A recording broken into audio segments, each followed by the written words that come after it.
If you were to die tomorrow, would you be content with the life you've had? What would you want to do before the end? What do you wish you could change, do differently? Most people would say that they have a lot of living they need to do between now and life's end. They get caught up in their everyday responsibilities and forget to actually live life. They work, feed their children, hang out with their pets, do Pilates, relax, repeat. Well, when I get absolutely mentally wrecked, I remind myself to take a vacation. I claw myself away from my desk. Then, just once I'm finally starting to relax, I have to get back on the train and do it all again. If we're not careful, midlife can become pretty monotonous. We've checked off all those adult boxes if we're lucky. Things like car, check, home, check, family, check, whatever it is you thought you wanted in life that would bring happiness, check. But you're still left with that empty space where meaning or purpose should lie. You should be happy, but you keep knocking up against an invisible wall. Why does this seem like a never-ending cycle of searching for meaning? If you're looking for more meaning in your life, this episode is for you. Women get to a point in life where we just don't care. We've been through the BS. We're burnt out and done playing by the rules. Midlife is our time. We're fearless, confident, and ready to blow it all up for more. We are female and dangerous. I'm Jamesyn, your host and certified coach at theboldlife.coach. Let's do the work. What even is a meaningful life? And how do you get a life of meaning? That is the elusive question women always want to know. Those of us that tend to be overthinkers, especially, often spend a lot of time going inward to find meaning. We wonder, why are we suffering? We go round and round looking for solutions inside a very messy and negative mind. We repeat the problems over and over, we talk about them, and that's as far as we get. In mainstream cultures, we're a very individualistic society. We are me-focused, not we-focused. We are no longer born, live, and die in the same town or state as our immediate and extended families. I left home when I was 18 and never moved back. We are disconnected from humans in real, deep connections. We're so busy working and earning money to keep up with our lifestyles and inflation that we don't have the time to be out in our communities, doing simple hobbies, or other than desk scrolling, of course. We are surrounded by negative news and isolated from each other. We focus on ourselves, our circumstances, our problems, but meaning is more often to be found in looking outward of ourselves. Viktor Frankl, Holocaust concentration camp survivor, said that one can create meaningful experiences by actualizing 3 core values: creative values, experiential values, and attitudinal values. The first area he talks about is the fact that we can find meaning by actualizing creative values.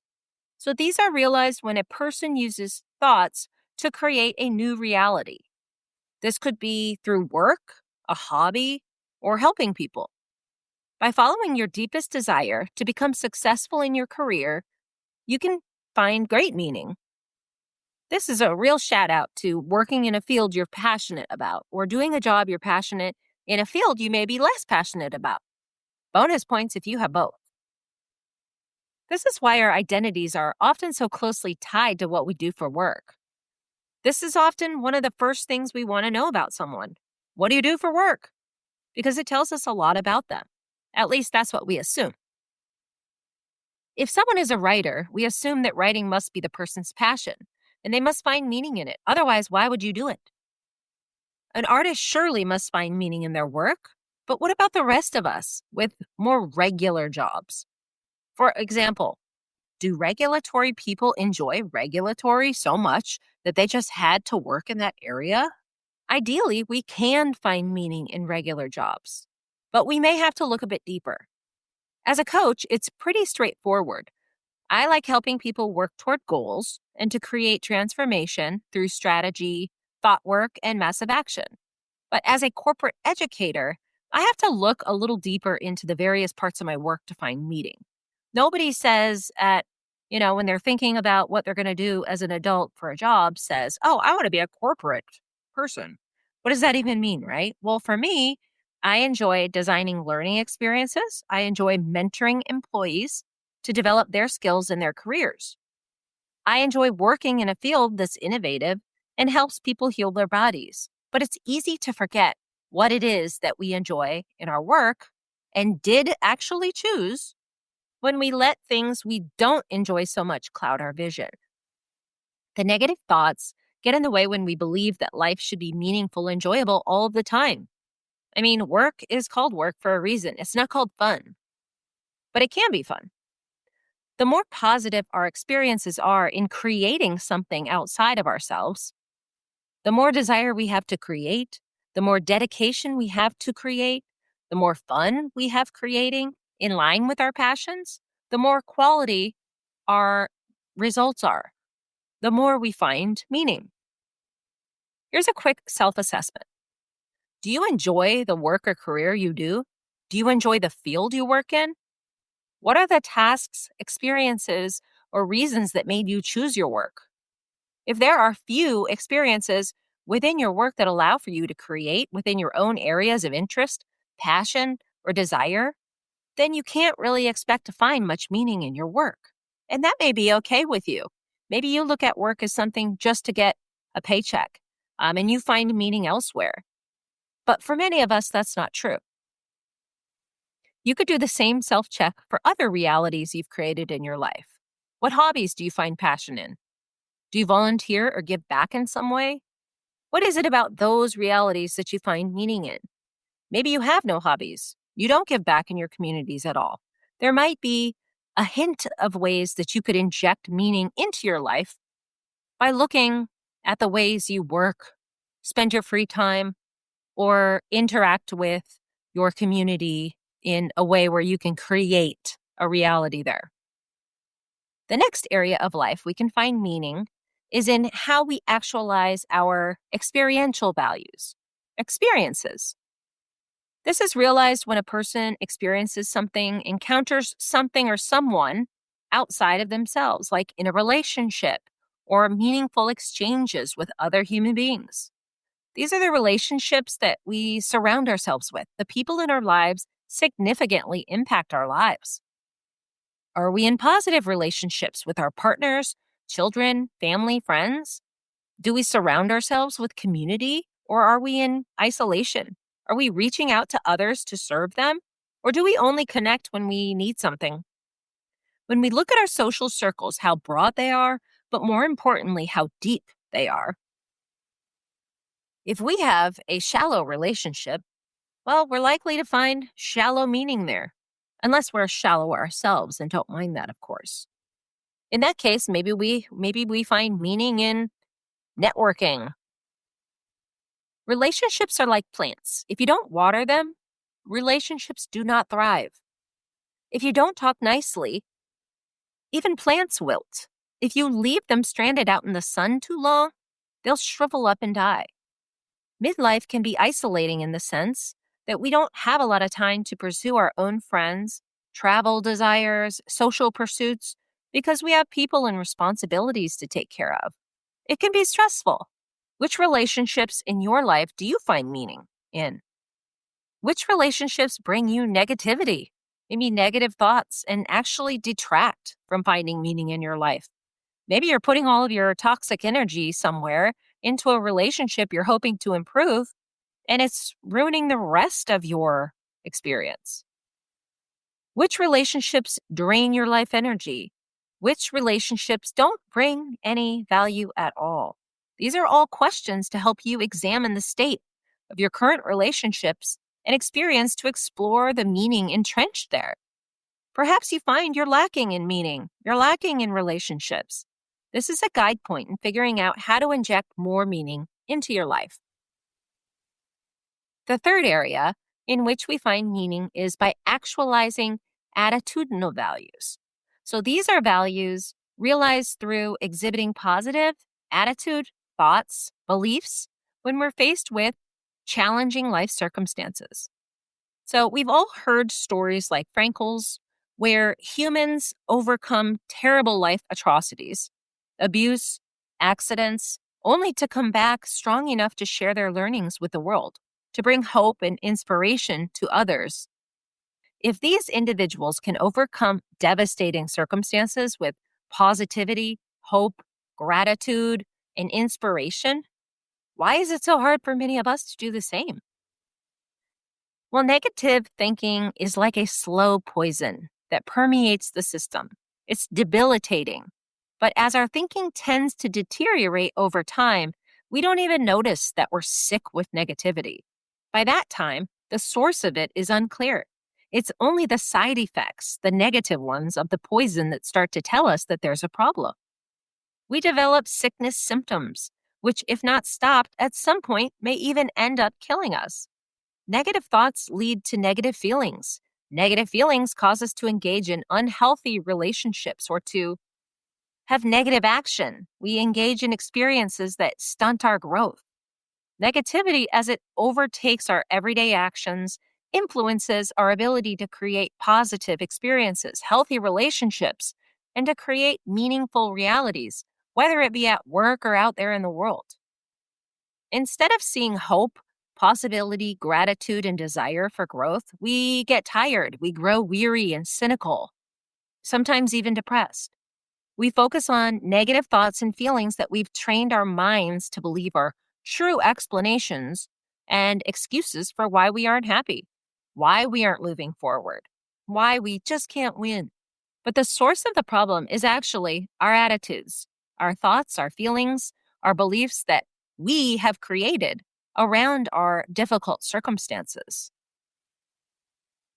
When's the last time you expressed gratitude for the life you've built around you, for the choices you've made? When have you expressed gratitude for the people around you? When have you felt positive about the possibilities for your future? Are you a solution-oriented person or someone who constantly goes round and round about her problems? So, what can you do now? I've broken down the areas where you can find and create meaning in your life. So, 1, through the realities we create. 2, in the relationships and human interactions out there. And 3, through positive attitude, thought, and belief in hardship or challenging circumstances. A few things to remember as you go forward. Life is a journey. It's not a one-way ticket to happiness. So expect less and embrace that journey. Many of us did all of the things we thought would make us happy, yet here we are, wondering how to find meaning after living up decades of life. We expect to find happiness at the end of some rainbow, but life is more like a journey filled with highs and lows, peaks and valleys, great times, good times, and unavoidably hard times. My goal is to weave an adventurous tale. I want my life to be a saga. I want to look back on the many different chapters, plot twists, and unexpected passages. I want to see myself as the main character who did some absolutely wild shit. I want to laugh, cry, clap for her, and most of all, feel proud of her accomplishments and her audacity. When you look back on your life, what experiences do you want her or you to have experienced? If you continue on your path today, will you be content with your life experiences? Or will you wish you'd done more, lived more, become more, enjoyed more? I don't need life to have one spectacular meaning, as I don't even think it's possible. What I want is that the experiences I have along the way to be meaningful and to honor them with gratitude at each step of the way. And then when the meaning doesn't feel strong anymore, worthwhile, or even fulfilling, I don't need to feel sad, frustrated, or stuck. I just know it's time for the next chapter in my journey. Moving on to the next peak and the next valley, again and again. Look outside of your self-absorbed mind. Now that I've checked off most of the typical boxes for life, I want to spend more energy serving others. For me, that means helping others get unstuck in their lives, to realize their potential, and offering inspiration where I can. My son's getting old enough now that I'm not completely exhausted as a working parent. I realize not all of us can say the same, We don't all have the same capacity to look for meaning outside of ourselves. Some of us feel completely buried in the responsibilities of just our day to day. In those cases, attitude and perspective is important to maintaining a sense of meaning and purpose in those areas. Maybe you're at home with your family, with small children, right? Finding meaning there. In my own difficult times when I was a single parent, whether I was facing financial hardship, overwhelm, just feeling isolated or frustration, I've always reminded myself that I choose my situation. Parenting, especially, can feel like a storm we are weathering at times. But I look at this as a limited period of my life, about 18 years, where I get to experience my child and our bond. I find meaning in that relationship and gratitude, despite how hard it is sometimes. I want to look back on these years down the road and cherish them fully. I want to remember them. I want to think fondly about them. It also reminds me that down the road, when I'm looking back, I'm going to be looking back from a place where I may be alone. My child will be out living his own life, and that makes me change my tune very quickly. I want to feel grateful for these years that we've had together. No more feeling sorry for myself. When he's gone, I'll have more time to pursue other personal pursuits and find meaning in other new ways. Maybe I'll work remote and live on a cruise ship. Anything's possible. Assess the state of meaning in your own life now. So let's take a look at what you have in terms of meaning and where you could find meaning through personal changes. So you can make a 3-column table with 2 rows. Your table column headers will be create, relate, and attitude. So the goal is to find areas where you do have meaning in each of these columns, and then to identify opportunities to find meaning in each of these columns. So for example, in the first column, create. In what areas of life do you already find meaning through creative experiences? So like work, hobbies, external life. Right? Go ahead and list them there. Then below that, in a separate row, list out where you could create more meaning. So for example, in my create column, in the have meaning section, I'd put down helping people as a coach, creative writing, professional development for my direct reports. And then in the find meaning section, I would put things like spend more time writing on subjects I'm passionate about, do some volunteer coaching, and play pickleball rather than just thinking about it. So it can be professional, it can be personal, right? But just finding opportunities where you can find more meaning is a first start to getting more meaning. Then you can do the same thing for relate and attitudes, right? In the relate column, you're going to be focusing on ways that you can relate and experience the world and find meaning. And then for attitudes, obviously, attitudes, thoughts, feelings, beliefs. Once you have your table filled out, circle 1 or 2 areas that you can prioritize to find more meaning in your life. I hope you enjoyed this episode. If I can be of help, reach out to me for a strategy call at theboldlife.coach. Also, follow me on Instagram at theboldlife.coach. I'd love to hear about what changes you intend to make to find more meaning in your life. I hope you enjoyed this episode. If so, give me a follow and a quick review. You can always reach me at theboldlife.coach. See you back here next week at Female and Dangerous.